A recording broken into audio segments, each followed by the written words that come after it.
प्रिय छात्रों, एक बार फिर से आप सभी लोगों का अंग्रेजी की ऑनलाइन कक्षा में स्वागत है। हमारा आज का टॉपिक है change of imperative sentence into indirect narration. Imperative sentence को इनडायरेक्ट नरेशन में बदलना। इससे पहले कि हम इंपरेटिव सेंटेंस को इनडायरेक्ट नरेशन में बदलना सीखें, ये जान लेना अत्यंत आवश्यक है कि इंपरेटिव सेंटेंस क्या है। इंपरेटिव सेंटेंस वो सेंटेंस होते हैं जिससे किसी को सलाह देने का, सुझाव देने का, आदेश देने का, किसी से कुछ निवेदन करने का, किसी को कोई काम करने से मना करने का बोध होता है। जो सेंटेंस ये बातें बताते हैं, जिन सेंटेंसेस से इन सब बातों का बोध होता है, वो सभी सेंटेंस इंपरेटिव सेंटेंस की कैटेगरी में आते हैं। इंपरेटिव सेंटेंस के बारे में कुछ इंटरेस्टिंग बातें मैं आपको बताना चाहता हूं। पहली इंटरेस्टिंग बात यह है कि इंपरेटिव सेंटेंस में जो सब्जेक्ट यू होता है वो सेंटेंस में छुपा रहता है, वो लिखा नहीं जाता। यू कांट फाइंड इट, आप इसे पा नहीं सकते हैं क्योंकि वो लिखा नहीं जाता है। दूसरी बात इंटरेस्टिंग ये है इंपरेटिव सेंटेंस में कि इंपरेटिव सेंटेंस की केवल अफर्मेटिव और नेगेटिव सेंटेंस ही बनते हैं। इनमें इंट्रोगेटिव सेंटेंस नहीं बनते। इंट्रोगेटिव सेंटेंस आप अलग से पढ़ भी चुके हैं। तो इंपरेटिव सेंटेंस में केवल और केवल अफर्मेटिव और नेगेटिव बनते हैं, इसमें इंट्रोगेटिव नहीं बनता है। तीसरी, जो कि हो सकता है कि आपके लिए सरप्राइजिंग भी हो, इंपरेटिव सेंटेंस में टेंस में परिवर्तन नहीं होता है, क्रिया में, वर्ब में परिवर्तन नहीं होता है। अब आते हैं डायरेक्ट से इनडायरेक्ट में बदलने के नियमों पर। तो सबसे पहले जो रिपोर्टिंग वर्ब सेड या सेड टू होती है, उसको हम रिपोर्टेड स्पीच के सेंस के अनुसार, रिपोर्टिंग वर्ब सेड या सेड टू को रिपोर्टेड स्पीच के सेंस के अनुसार, भाव के अनुसार, कभी रिक्वेस्टेड में, कभी एडवाइज्ड में, कभी सजेस्टेड में, कभी ऑर्डर्ड में, कभी कमांडेड में, कभी फॉरवर्ड में बदल देते हैं। जब हम ये कहते हैं कि रिपोर्टिंग वर्ब सेड और सेड टू को रिपोर्टेड स्पीच के सेंस के अनुसार, भाव के अनुसार चेंज करते हैं, तो इसका अर्थ ये होता है कि हमें ये ध्यान देना पड़ता है कि कौन किससे कह रहा है, लिसनर कौन है और स्पीकर कौन है। इस बात पे ध्यान देना पड़ता है। कहने और सुनने वाले का जो म्यूचुअल रिलेशनशिप है वो कैसा है। अजनबी से किसी व्यक्ति का है, कि माँ बेटे का है, कि किसी अधिकारी का कर्मचारी से है, कि किसी डॉक्टर का मरीज से है। अर्थात कहने और सुनने वाले का जो रिलेशनशिप है उसके आधार पर रिपोर्टिंग वर्ब को हम कभी एडवाइज्ड में, कभी रिक्वेस्टेड में, कभी सजेस्टेड में, कभी ऑर्डर्ड में, कभी कमांडेड में, कभी फॉरवर्ड में बदल देते हैं। अब एग्जांपल्स पे आते हैं, देखेंगे कि बदलते कैसे हैं। पहला सेंटेंस है he said to me please give me some money. मैंने आपको पहले बताया कि सब्जेक्ट यू छुपा होता है, तो please give me some money का मतलब please you give me some money, लेकिन यहां पर यू लिखा नहीं गया है। तो अब जब इसको हम ध्यान से पढ़ते हैं और इसका सेंस निकालते हैं तो हमें ये पता चल रहा है कि जो स्पीकर है वो जो लिसनर है उससे कुछ रिक्वेस्ट कर रहा है, अनुनय विनय कर रहा है। तो इसलिए हमने क्या किया, सबसे पहले रिपोर्टिंग वर्ब सेड टू को रिक्वेस्टेड में बदल दिया।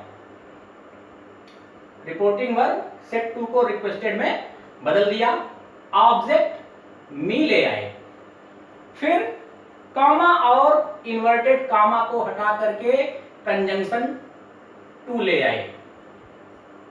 यहां एक नई बात और सामने आई कि इंपरेटिव सेंटेंस का कंजंक्शन टू होता है। जैसे अस्टिव में दैट होता है, इंटरोगेटिव में इफ या वेदर होता है, या फिर डबल इंटरोगेटिव में क्वेश्चन वर्ड जिससे कि रिपोर्टेड स्पीच की शुरुआत हुई होती है वो होता है। ठीक उसी तरह से इंपरेटिव सेंटेंस का कंजंक्शन टू होता है और इसके बाद प्रोनाउन में परिवर्तन करते हुए सेंटेंस को पूरा कर दिया जाता है। टेंस अर्थात वर्ब में कोई भी परिवर्तन नहीं किया जाता। रिपोर्टिंग वर्ब को रिपोर्टेड स्पीच के सेंस के अनुसार बदलते हैं, अर्थात कहने और सुनने वाले का रिलेशनशिप देखते हैं कि कहने और सुनने वाले का क्या रिलेशनशिप है। जैसे आप अपने पिताजी को आदेश नहीं दे सकते, उनसे रिक्वेस्ट ही कर सकते हैं। तो जब फादर और सन की बात आएगी तो आप ये नहीं कहेंगे the son ordered his father, ऐसा नहीं कहेंगे, the son requested his father. तो संबंध को देखने का मतलब यही है। तो सबसे पहले रिपोर्टिंग वर्ब सेट टू को हमने रिक्वेस्टेड में बदल दिया, ऑब्जेक्ट मी रखा, कामा और इन्वर्टेड कामा को हटा करके कंजंक्शन टू ले आए, प्रोनाउन में परिवर्तन करते हुए सेंटेंस को पूरा कर दिया। क्योंकि रिपोर्टेड स्पीच को जब हम पढ़ते हैं तो हमें पता चल रहा है कि इसमें कुछ रिक्वेस्ट किया गया है। पैसा मांगेंगे तो किसी से डांट के थोड़ा ही मांगेंगे, रिक्वेस्ट ही करेंगे। किसी से कलम मांगनी है तो रिक्वेस्ट ही करेंगे। नेक्स्ट एग्जांपल है, the doctor said to the patient take this medicine before meal. The doctor said to the patient, doctor ने पेशेंट से कहा, मरीज से कहा कि take this medicine before meal. Meal का मतलब भोजन, कि भोजन से पहले ये दवा ले लेना। अब यहां भी देखेंगे कंजंक्शन सब्जेक्ट यू छुपा हुआ है, you take this medicine before meal, लेकिन यू यहां पे लिखा नहीं गया है। तो डॉक्टर क्या करता है, रोगी को एडवाइस करता है, सलाह देता है। तो सबसे पहले the doctor reporting verb said to को हमने एडवाइज में बदला, ऑब्जेक्ट द पेशेंट ले आए, कामा और इन्वर्टेड कामा को हटा करके कंजंक्शन टू का प्रयोग किया। यहां टेंस में बिना कोई परिवर्तन करते हुए ये निकटता सूचक शब्द है तो इसको दैट में बदलते हुए सेंटेंस को पूरा कर दिया। यानी डॉक्टर और पेशेंट के रिलेशनशिप में रिपोर्टिंग वर्ब को एडवाइज्ड में बदल देंगे, और जिसमें रिपोर्टेड स्पीच में कोई रिक्वेस्ट की गई होगी उसमें हम रिपोर्टिंग वर्ब सेट अथवा सेट टू को रिक्वेस्टेड में बदल देते हैं। नेक्स्ट एग्जांपल है, the stranger said to me keep left on the road. Stranger का मतलब अजनबी व्यक्ति। अजनबी व्यक्ति ने मुझसे कहा keep left on the road, सड़क पर अपने बाएं चलो। तो द स्ट्रेंजर वो क्या कह रहा है, सुझाव दे रहा है। मी को क्या कर रहा है, स्ट्रेंजर सुझाव दे रहा है। तो यहां हमने रिपोर्टिंग वर्ब सेट टू को सजेस्टेड में बदल दिया, ऑब्जेक्ट मी ले आए, कामा और इन्वर्टेड कामा को हटा करके कंजंक्शन टू का प्रयोग किया। बाकी रिपोर्टेड स्पीच को as it is in the direct narration, जैसे कि वो डायरेक्ट नरेशन में है, बिना किसी परिवर्तन के उतार दिया। टेंस में परिवर्तन नहीं होना है, निकटता सूचक शब्दों में परिवर्तन होना है, और प्रोनाउन में परिवर्तन होना है। टेंस में परिवर्तन नहीं होना है। तो द स्ट्रेंजर सेट टू को हमने सजेस्टेड में बदला, ऑब्जेक्ट मी ले आए, कामा और इन्वर्टेड कामा को हटा करके कंजंक्शन टू ले आए, और रिपोर्टिंग वर्ब को जैसे डायरेक्ट नरेशन में थी उसको वैसे उतार के रख दिया, सेंटेंस कंप्लीट हो गया। नेक्स्ट एग्जांपल पे आते हैं, the principal said to the peon shut the main gate after 10 o'clock। Principal ने प्यून से कहा कि 10 बजे के बाद मुख्य द्वार बंद कर देना। तब प्रिंसिपल प्यून को कह रहा है तो उससे रिक्वेस्ट तो करेगा नहीं, क्योंकि वो उससे पद में नीचे है, तो जाहिर सी बात है ऑफिशियल रिलेशनशिप है, ऑफिस का संबंध है। तो हमने द प्रिंसिपल सेड टू को यहाँ ऑर्डर्ड में बदल दिया, ऑब्जेक्ट द प्यून ले आए, कामा और इन्वर्टेड कामा को हटा करके कंजंक्शन टू का प्रयोग किया, और as it is reported speech, जैसी कि वो डायरेक्ट नरेशन में है ठीक उसी तरह से उतार करके रख दिया। तो ये सेंटेंस बन गया, the principal ordered the peon to shut the main gate after 10 o'clock। Principal ने प्यून को आदेश दिया कि वह 10 बजे के बाद मुख्य द्वार बंद कर दे। नेक्स्ट एग्जांपल है, the commander said to the soldiers move on your target. Commander जो सेना नायक होता है, अब देखिए यहां जब इसको हमने इनडायरेक्ट में बदला तो सबसे पहले द कमांडर सेड टू को यहां हमने कमांडेड में बदल दिया। कमांडर के लिए कमांडेड शब्द ही आता है। फिर ऑब्जेक्ट क्या है, द सोल्जर्स, कामा और इन्वर्टेड कामा को हटा करके कंजंक्शन टू ले आए और रिपोर्टेड स्पीच को जैसे कि वो डायरेक्ट नरेशन में थी वैसे उतार के रख दिया।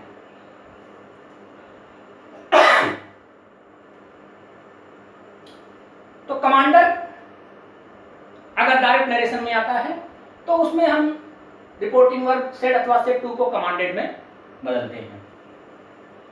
नेक्स्ट एग्जांपल है, my English teacher said to me do not waste your time. अब यहां एक नई चीज आप देखेंगे, डू नॉट। डू नॉट का मतलब कि रिपोर्टेड स्पीच निगेटिव में है, निषेधात्मक है, तो इसको जो है कैसे बदलते हैं। जब रिपोर्टेड स्पीच निगेटिव में होती है तो उसको कैसे बदलते हैं, तो देखेंगे माय इंग्लिश टीचर को सेम वैसे रखा। जब रिपोर्टेड स्पीच डायरेक्ट नरेशन में निगेटिव में होती है तो उसको हम फॉरवर्ड में बदल देते हैं, फॉरवर्ड में बदल देते हैं। उसके बाद ऑब्जेक्ट मी रखा, कामा और इन्वर्टेड कामा को हटा करके कंजंक्शन टू ले आए और सेंटेंस को पूरा कर दिया, योर को माई में बदल दिया, प्रोनाउन में परिवर्तन कर दिया। नई चीज कि यदि डायरेक्ट नरेशन में रिपोर्टेड स्पीच निगेटिव में है, निषेधात्मक है, तो उसमें हम फॉरवर्ड का प्रयोग करते हैं और सेंटेंस को पूरा कर देते हैं। फॉरवर्ड क्या है, वर्ब है। इसका पहला फॉर्म है फॉरवर्ड। इसका अर्थ होता है मना करना, किसी को कोई काम करने से मना करना। इसका सेकंड फॉर्म होता है फॉरवर्ड और थर्ड फॉर्म होता है फॉरवर्ड या फिर फॉरबिडन। यानी थर्ड फॉर्म में कहीं कहीं पे फॉरवर्ड या फिर फॉरबिडन। लिटरेचर में फॉरबिडन ही लिखने को देखा जाता है, प्रायः फॉरबिडन ही लिखा रहता है। तो फॉरबिड का मतलब ही होता है मना करना। फॉरवर्ड का मतलब मना किया, फॉरवर्ड या फॉरबिडन का मतलब मना किया। तो इसका जो आप हिंदी सेंस निकालेंगे तो निकलेगा कि मेरे अंग्रेजी शिक्षक ने मुझे अपना समय बर्बाद करने से मना किया। तो फॉरवर्ड को हमने फॉरवर्ड में यहां बदल दिया है। इसका दूसरा तरीका भी है, इसको दो तरीके से बदल सकते हैं। दूसरा तरीका यह है कि सब्जेक्ट को हमने वैसे रखा जैसे अभी तक सेंस के अनुसार रिपोर्टिंग वर्ब को हम बदलते आए थे, रिक्वेस्टेड में, एडवाइज्ड में, सजेस्टेड में, ऑर्डर्ड में। तो यहां क्या किया, इसको सजेस्टेड में बदल दिया, ऑब्जेक्ट लिखा, फिर अपनी तरफ से नॉट टू का प्रयोग किया। अपनी तरफ से नॉट टू का प्रयोग किया, रिपोर्टिंग वर्ब सेड या सेड टू को सेंस के अनुसार बदला, जैसे कि अभी तक हम बदलते चले आ रहे थे, ठीक वैसे सजेस्टेड में बदला, अपनी तरफ से नॉट टू का प्रयोग किया, प्रोनाउन में परिवर्तन करते हुए सेंटेंस को पूरा कर दिया। अर्थात जो निगेटिव रिपोर्टेड स्पीच वाले सेंटेंस होते हैं उनको दो तरीके से बदलते हैं। पहला तो फॉरवर्ड का प्रयोग करके, दूसरा रिपोर्टिंग वर्ब में सेंस के अनुसार परिवर्तन करके नॉट टू का प्रयोग करके। यहां जो विशेष रूप से ध्यान देने की बात है वो ये है कि जब हम फॉरवर्ड का प्रयोग करेंगे तब नॉट टू का प्रयोग नहीं करेंगे, और यदि नॉट टू का प्रयोग करते हैं तो फॉरवर्ड का प्रयोग नहीं करेंगे, क्योंकि अर्थ जो है बदल जाएगा। फॉरवर्ड का मतलब मना करना और नॉट टू का भी मतलब मना करना। अगर फॉरवर्ड और नॉट टू दोनों एक साथ लगा देते हैं तो वो दो बार नेगेटिव हो जा रहा है, तो वो सेंटेंस गलत हो जाएगा। तो यहां इस बात को ध्यान देने योग्य है कि जब फॉरवर्ड का प्रयोग करेंगे तो नॉट टू का प्रयोग नहीं करेंगे, और नॉट टू वाला रूल्स लगाएंगे तो फिर फॉरवर्ड का प्रयोग नहीं करेंगे। ये जो फॉरवर्ड वाला रूल है अक्सर ये कॉम्पिटिटिव एग्जाम्स में पूछा जाता है, और विद्यार्थियों से यहाँ गलती हो जाती है, क्योंकि वो फॉरवर्ड भी लगा देते हैं, नॉट टू भी लगा देते हैं। आशा करता हूं कि ये जितने भी आज मैंने सेंटेंस आपको बताएं इसको समझ गए होंगे। इंपैरेटिव सेंटेंस के जो कुछ अगले रूल्स हैं उसको हम अगले वीडियो में देखेंगे। इस रूल में, इन सेंटेंसेस में जहां किसी को अगर कोई प्रॉब्लम हो रही हो, कुछ न समझ में आ रहा हो, तो वो मुझसे व्हाट्सएप ग्रुप पर कंसल्ट कर सकता है। धन्यवाद।